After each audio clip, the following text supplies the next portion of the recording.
So I am at the Adelphi Theatre watching the musical Back to the Future. Now, this is a very special event because this musical is hosting their very first relaxed performance, and me and a few others have had the massive opportunity to be invited to see this amazing historical event. Based on the 1985 film of the same name, Back to the Future tells the story of a teenager named Marty McFly who, along with his friend Doc Brown, travels back in time inside a vehicle time machine to the time when his parents met in the 1950s. However, his time there put his existence in danger. So, Marty has to pair them up to get back home to the present day. Although the storyline is the same, the musical features a range of new songs, but it has the hit single, The Power of Love, much to my delight, as it's my favourite song from the 80s. For this relaxed performance, I was joined by Connor and Finn. Connor and Finn had seen the show before, but this was my first time. I had to admit I was apprehensive, but when I was inside the theatre, I was fine. However, I knew I wouldn't be alone, as some families or individuals have felt that way too. I guess that most of them had never been to a relaxed performance before. But what is a relaxed performance? A relaxed performance is an event where theatrical productions adapt their shows to suit people who want to watch their shows in a relaxed environment. Audiences include those who are autistic and others who have sensory-related needs. Like last year's performance of The Lion King, the crew at the Adelphi Theatre made adjustments for the day. These include leaving the house lights on and having various chill-out spaces where people can go if they find the auditorium overwhelming while watching the show live on television. In addition to this, house rules are relaxed and there are extra staff members or volunteers on hand during the day. Before the show began, I caught up with Connor and Layla, where Finn and I asked questions about what relaxed performances mean to them. Hello, I'm Connor. I'm friends with both of you. I was with Layla in contributing some food back to today's performance. My name's Layla. I am a theatre writer? No, I'm a theatre reviewer, and I have a 23-year-old disabled brother who I advocate for because he can't speak for himself.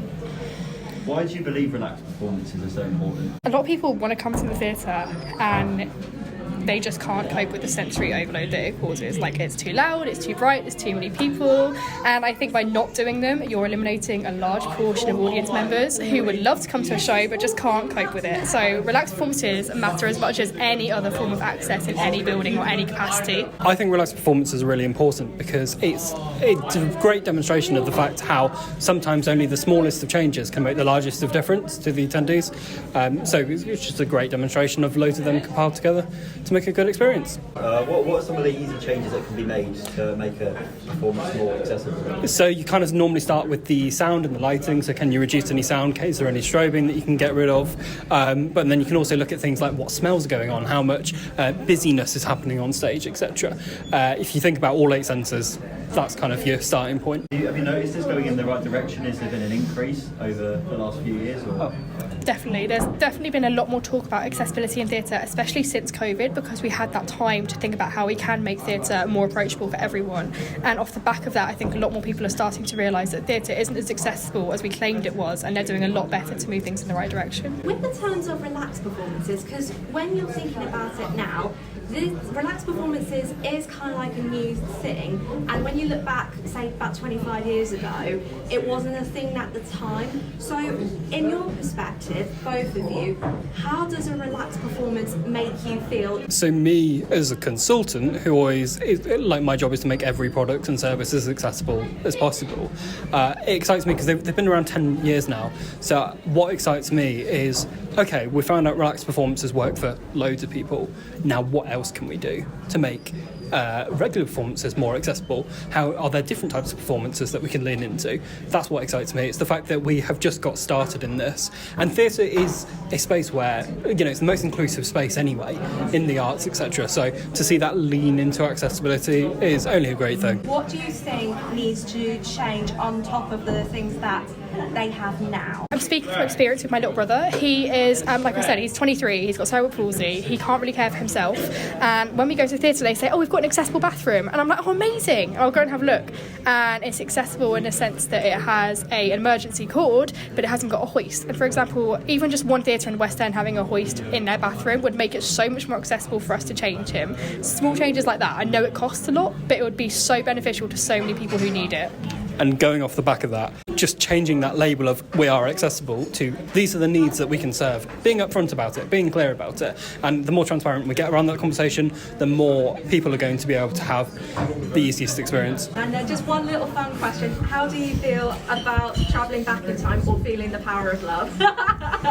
Well, I'm excited to see Roger Bart because, of course, he's Hercules. I am excited to watch my brother get to watch the show. He's waited for this for like 2 years, 3 years. I'm excited to watch him watch his favourite show. When the interview was finished, we all went inside the auditorium, and it wasn't what I was expecting. However, I had high hopes for this, and when we found our seats, I asked Finn about his enthusiasm for the show. Back to the Future was Finn's first relaxed performance event. This is your relaxed performance, your first one rather. Yes. How are you feeling? I'm excited because, of course, you know, I've been to many, you know, regular performances before that they're very, I don't know how to describe it, they're very overwhelming, or they can be very overwhelming. So it would be nice to have something that's a bit more chill, and, you know, just to know that there's the ability to come and watch performances without having to, you know, prepare myself for them so much, because I know they're not going to be so stressful, and just it opens a door for more people to be able to come and see these performances as well, which I think, yeah, it's such a nice thing. From start to finish, the show was enjoyable. However, there were things I noticed. Although the theatre made some adjustments, the noise levels and flashing lights weren't reduced enough. The biggest issue for me was the flashing lights, as while the house lights were on, having the flashing lights on at the same time gave me a headache. It made me feel anxious, especially during the performance. I was concerned I was going to have a seizure, but considering it's their first performance, I suspected there would be a few missing points. After the show, Finn and I talked to the managers of the theatre, and after giving feedback, I saw how enthusiastic they were. This made me feel that my opinions were appreciated, and it made me feel about seeing the show again. If I do, I hope to see the show arrange more relaxed performances and see how much has changed compared to my first visit. If you would like to know more about relaxed performances and attend one yourself, head over to your favourite show's website for further updates. If you fancy travelling back in time, why not grab your electric time machine and head over to the musical's website at www.backtothefuturemusical.com. Doc and Marty will be waiting for you on your next adventure.